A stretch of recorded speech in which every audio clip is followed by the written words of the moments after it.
guys, it's Tab the Tech. Today we're going to change the spark plugs on this 2014 Fusion, and it's a hybrid. Alright guys, to get started we're going to be taking off the air intake. There's an 8mm here, or a flathead. There's also one on the bottom, and then to take off the top cover so we can gain access to the spark plugs. We have one, I want to say is an 8 as well, and then there's another one over here, and I'll also show you guys that in just a second. So starting here, I'm going to be using the DeWalt Gyroscopic impact driver. It's pretty new. I did a video on it recently, but I haven't actually got a chance to show you guys how it works. So this will be the first time it's actually in action.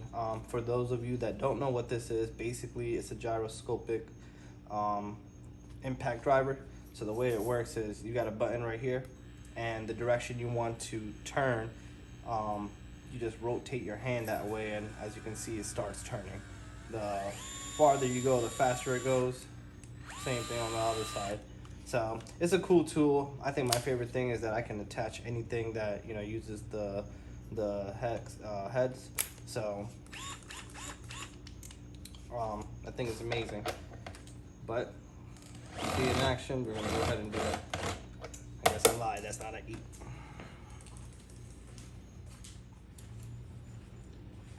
It's a 7mm. And the cool thing besides the gyroscopic feature, I think the cool thing about it is I can still turn it like a screwdriver, and you can see it loosens up. But for those extra long bolts and stuff, and you don't want to sit there, keep turning and turning, that thing is amazing. And like I said, just your wrist, all you're doing is flicking your wrist.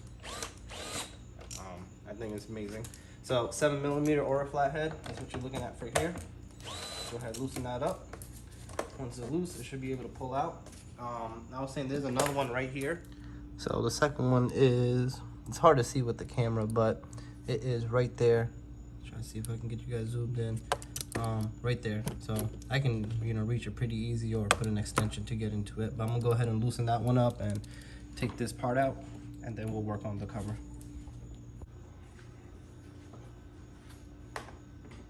I went ahead and switched it out for a deep socket so I can get reach.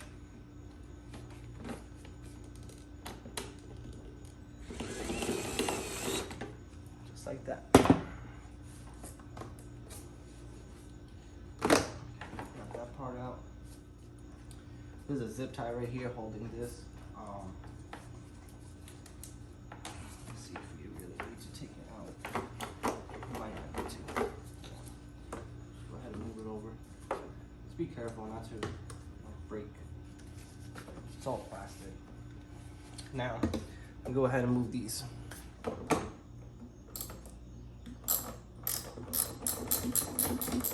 once you get that long bolt out, we're gonna go ahead and do it on the other side.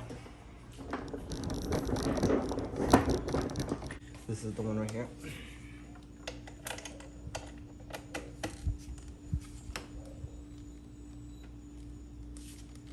See if I can loosen it at least. And then just like that. 4 screws. 1, 2, 3, 4 right there. Let's see if we just want to use socket. I think that's an 8. Those are 8s.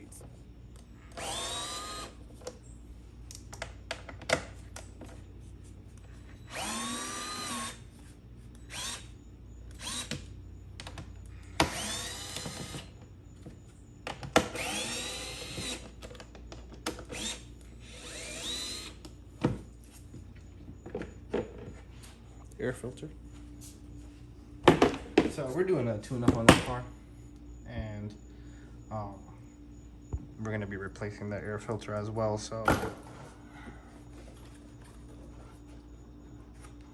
you do have a connector right here.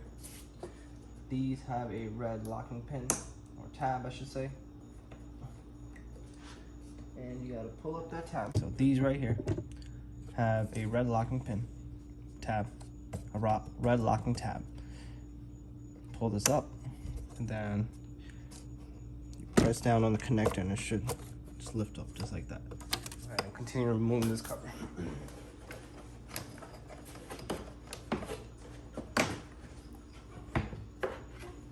That zip tie is still attached, so I'm gonna have to break it.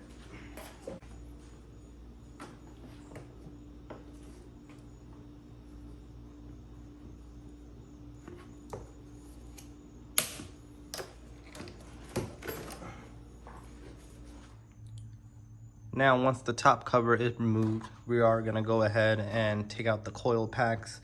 There's 4 coil packs right there. It's a 4-cylinder, and we're gonna get to the spark plug.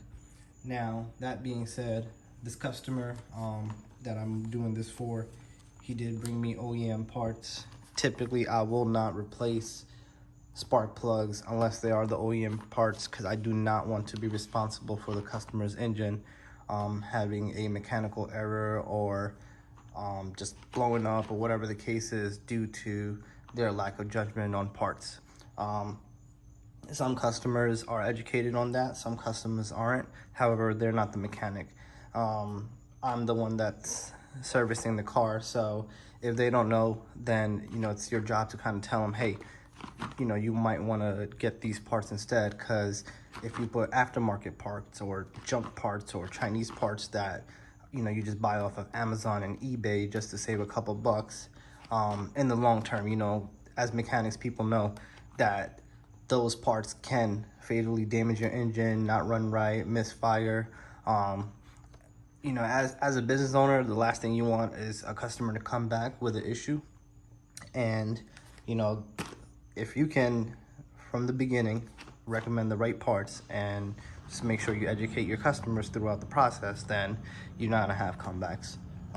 That being said, this customer brought me parts right from Ford, so these are OEM parts, and we're gonna go ahead and do the spark plugs. So we have 2 8mm bolts right here, and then there's a nut on the outer ones.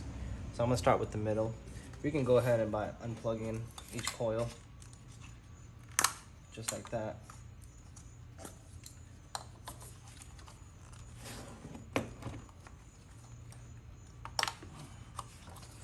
All right, now that I got them unplugged, go ahead and start.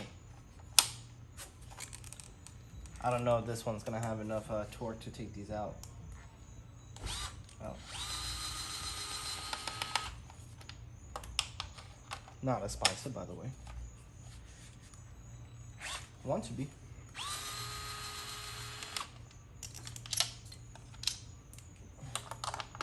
Need a deep socket for that one.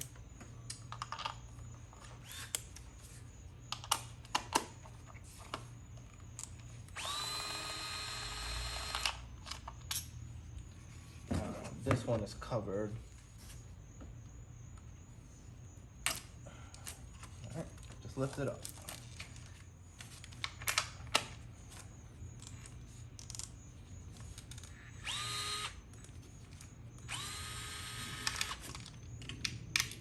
Now that you got all the bolts and nuts out, I'm gonna go ahead and start pulling this up. There you go, just like that. Nice and dry, no burn marks. It's good.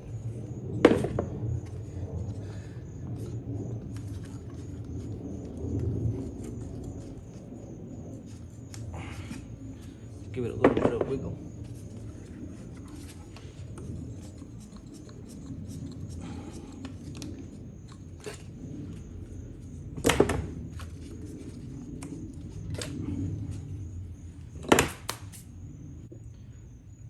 Now that we got the coil packs out, I got a 5/8.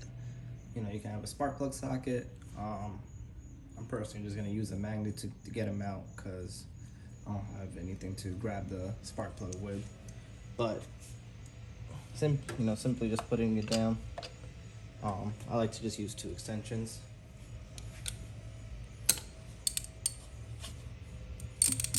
Alright, so go ahead and break it loose. Just like that.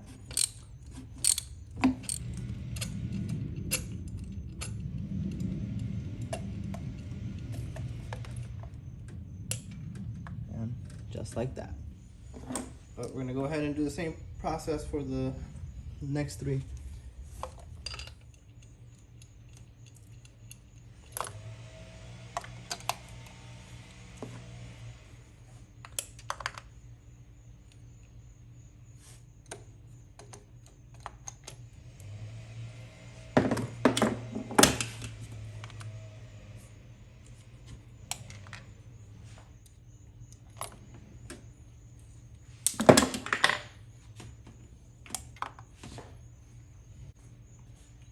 Alright, now I got the new spark plug and it's right here, nice and shiny.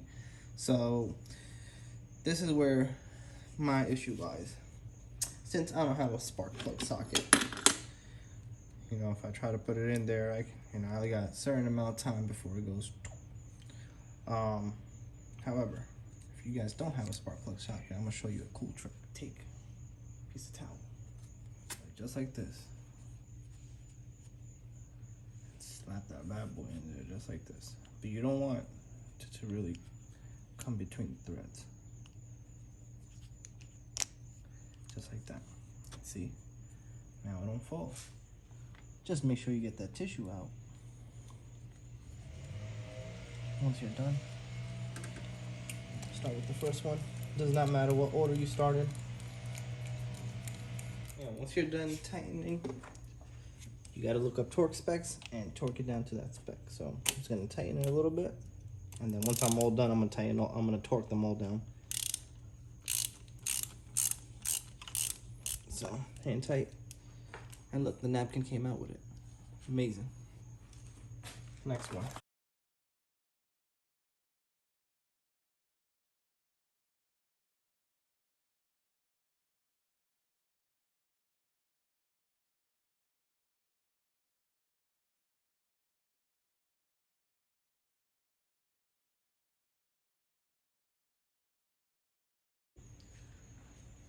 So at this point, we'll be basically working a reverse, put the coil pack back in, and you know, get the spark plug connector, the coil pack connectors plugged back in, and put everything back, the top cover, and we're basically done with this job.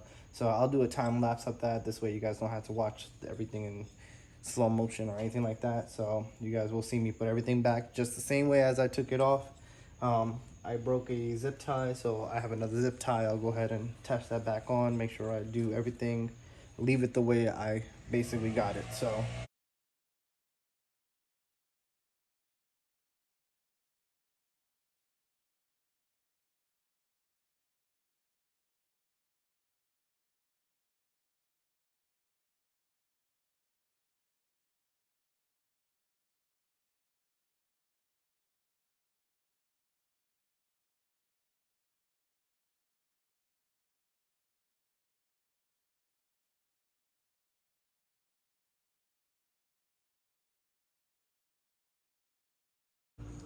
alright guys, this basically sums it up.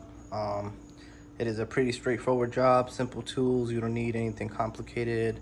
You don't need no fancy gyroscopic screwdriver to do it, but it is a straightforward job. So now, one thing I did want to mention is for anyone that was asking or wondering, it does have 103,000 miles on it, so definitely time for a tune-up. Obviously, this customer cares about his car, so you know, we're gonna go ahead and finish that process.